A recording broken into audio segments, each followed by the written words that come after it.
Welcome to Heartspeak Podcast, episode 178, Lightning Creation.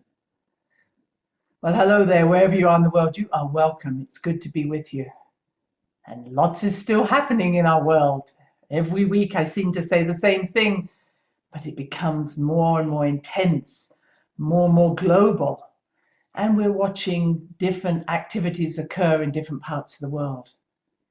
We have, as I mentioned before, already passed through the first Pluto return for the US. And we will see many transformations occur, perhaps even in this next 12 years or less, because in truth, the Constitution for the United States with the Bill of Rights was not ratified until 12 years after the actual formation of the country. And so there was a lot of not necessarily infighting, outfighting, a lot of discussion went on to say, who are we?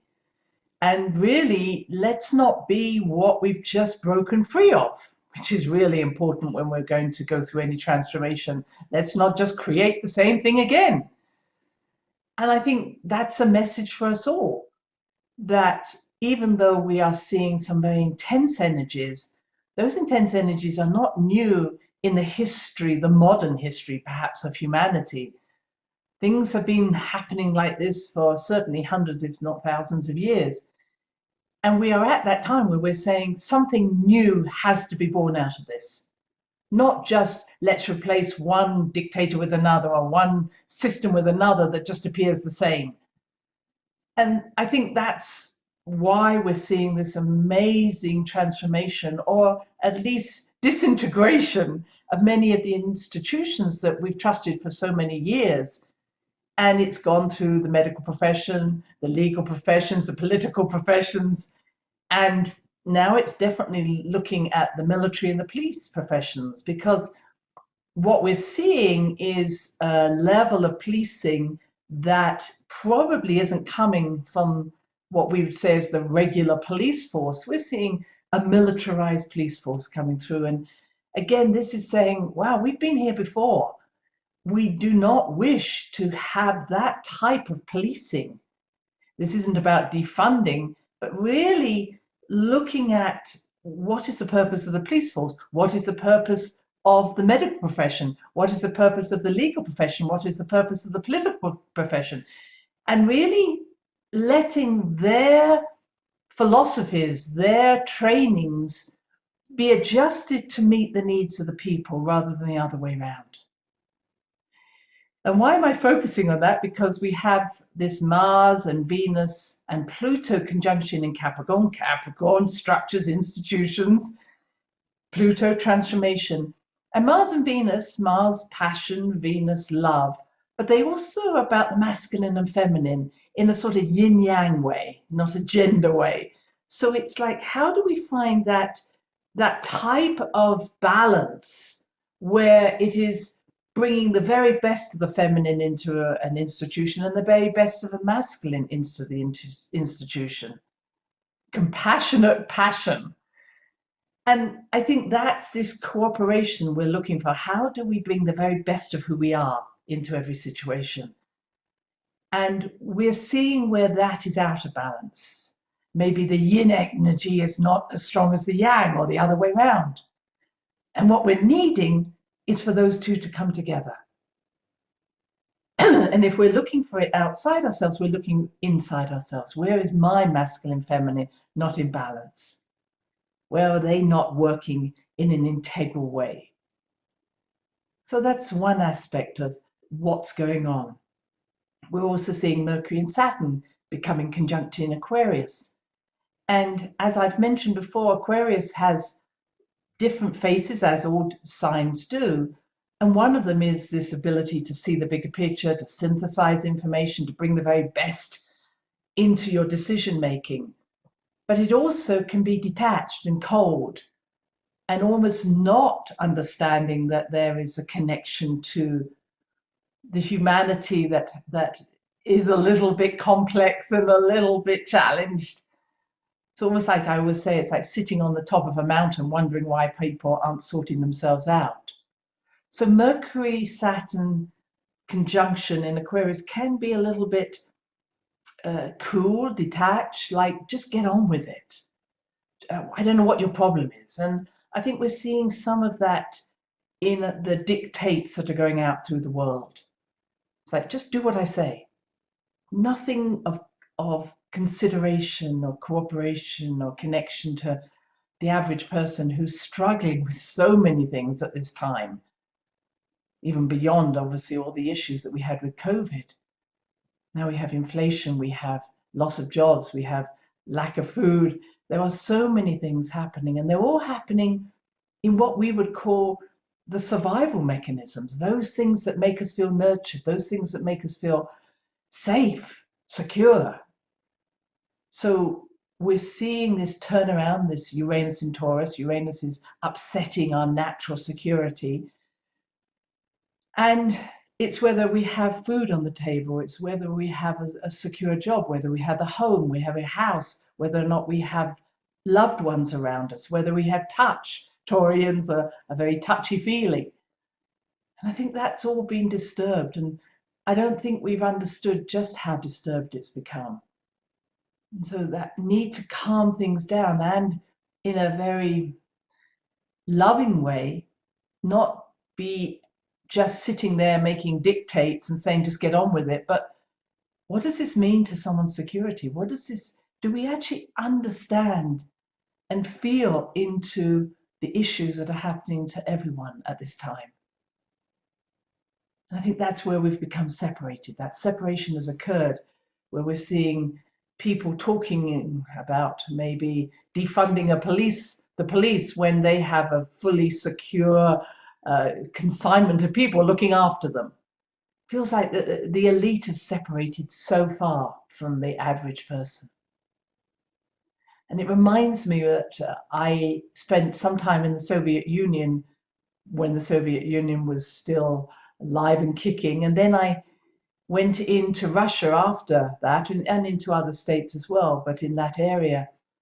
And almost within a few years of the fall of the Soviet Union, I was watching how the elite, and at that time I was one of those because I had money with dollars or pounds that was more powerful than the currency that they were using. And the people who could get that type of currency could go into the very fancy restaurants, but the people who hadn't got that currency couldn't.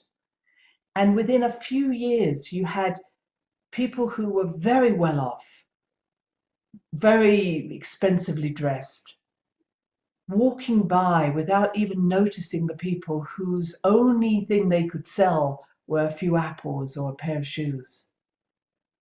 And it shocked me how quickly that happened, and how that obviously was underneath the Soviet situation, which we all know it was, as it is in any communist situation, and how those who had the money had no interest in those that didn't. There was absolutely no social conscience at all.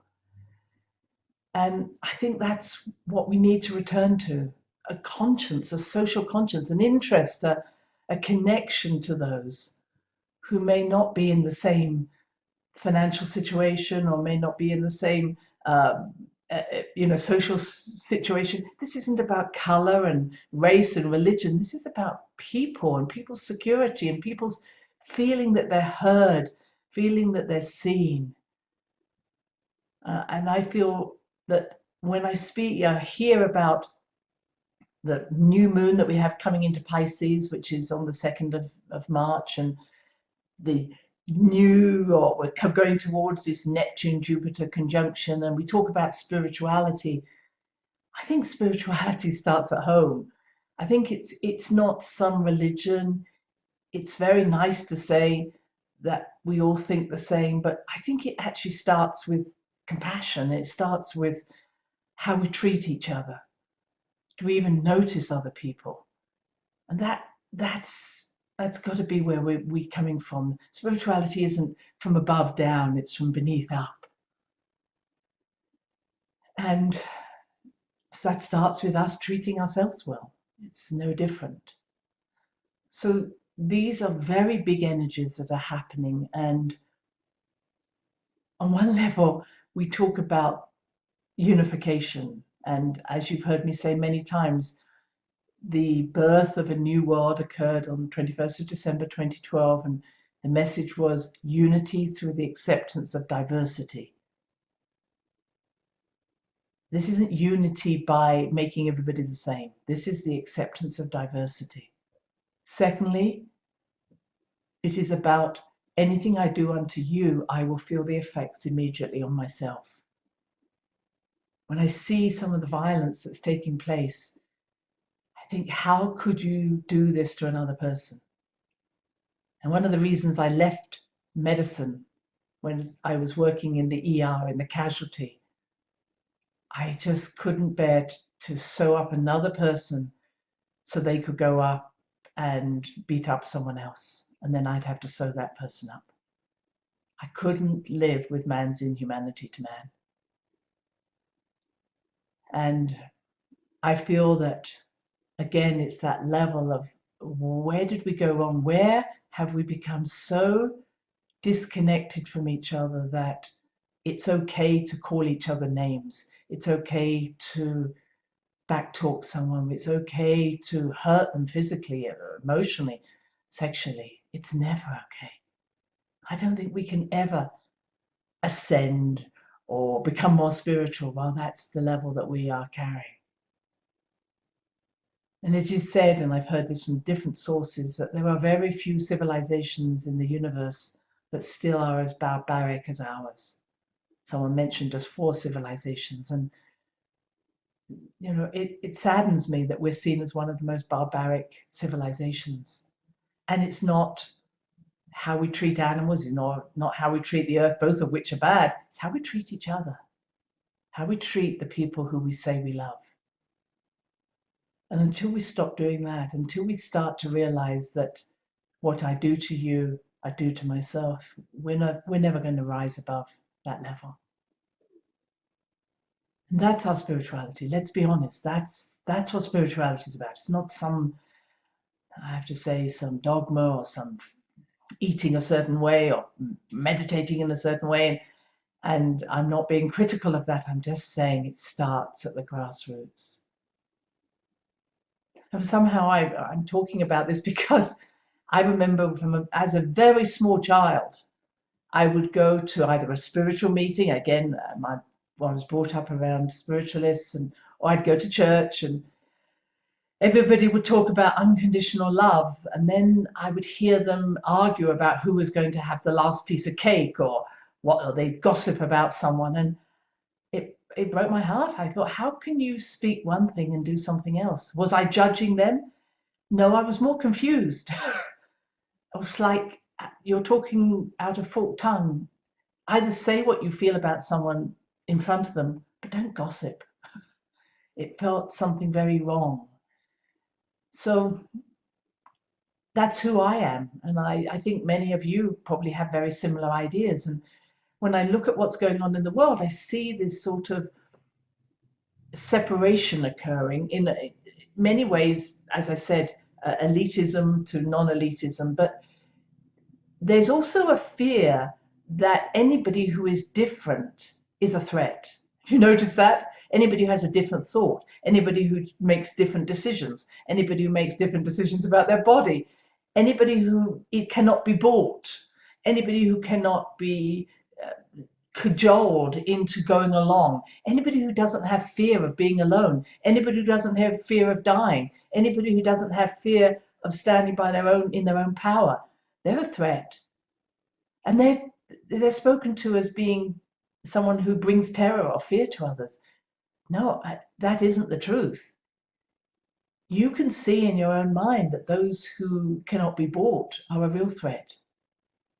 Those who have their own opinions are a threat. And what we're watching now in the world is countries with their leaders who can't be bought, who have their own point of view. And we're watching as, one could say, the mass energy is trying to infiltrate or suppress or take away their power. And I want you to understand that what's happening in our world, what's happening around in the planet is also happening at home. And we are now in this place where there is a large force that would like to take over everything that's happening, everybody aligning to the one idea. And they are seeking out those who think differently or act differently. And I think that it's not so much the difference as in on a horizontal level in terms of making one choice or another. I think they're more threatened by those whose energy field, whose frequency is not of the denser sort. And I know I'm talking to you out there. Those of us who have already done our own inner work to develop our own inner strength, I've created a frequency that cannot be contained, cannot be put into a box anymore. And we're the ones who actually neither get involved with that sort of fear tactic nor have any interest in it. But we also need to remember to stand in our power with our loving heart, with compassion, and recognize that many of you have come from a place where staying small is no longer an option. Yes? Where you have realized that being yourself may mean letting go of a lot of things that you thought were important, but now you value what is really valuable to you, which is your own inner self, your own self-awareness, your love of yourself, whatever words I want to put on them. And I want to encourage that. And now why I'm encouraging it is because I work with many people, wonderful beings, and I've seen this for many years in my workshops, where I watch someone have the most amazing gifts, amazing ideas, but it gets stuck in the throat chakra. And when I make a suggestion such as, why don't you write it down? Why don't you speak it out? Why don't you bake that cake? Why don't you make that something with your physical hands? There's I'm not sure. Maybe I haven't got the right equipment. Maybe I haven't got the right pen, or maybe my laptop doesn't work. All throat chakra. And the throat chakra is such a wonderful place of transformation and creativity. But I see so much creativity getting blocked in that throat chakra. So nothing changes. Because what I'm really being told is, if I put it onto paper, if I speak it out, if I make that cake, I no longer will be the same person. Some things had to be given away. I've had to lose something. And I say, yeah, but look what you would gain. It's like, yeah, but I have to lose it first. This is very Taurian energy. Taurus doesn't want to lose anything, become insecure, even though I might persuade them or try and persuade them to realize that when we give, we actually get back multifold. Now, I'm not just talking to Taurians. I'm talking to any of us who have an idea and who talk about that idea, and one day we'll do that idea. Or maybe we criticize other people having an idea, but we're never going to do it. When I say to someone, be creative, they say, well, I can't paint, I'm not a writer. Creativity is not about just being able to paint or draw or create something in terms of artistic talents. Creation is taking an idea and making it manifest. And it may not be the final article. Sometimes just writing it down on paper, you can say, well, now I see what I'm writing. I'm not going to do that anymore. I'm going to do this. So sometimes when we start that flow of creativity, it may be the actual gift that we receive about making changes. But if we never start it, it all gets stuck in our head. when we get it stuck in our head, our synapses, our ability to make new connections fades away. It's one of the features of dementia. The fear of getting it wrong means we never actually do it at all. We never have a relationship with this idea. Therefore, our synapses disappear and we start to disappear. So today I'm saying engage with your ideas. And this brings me to my final piece, which is about lightning.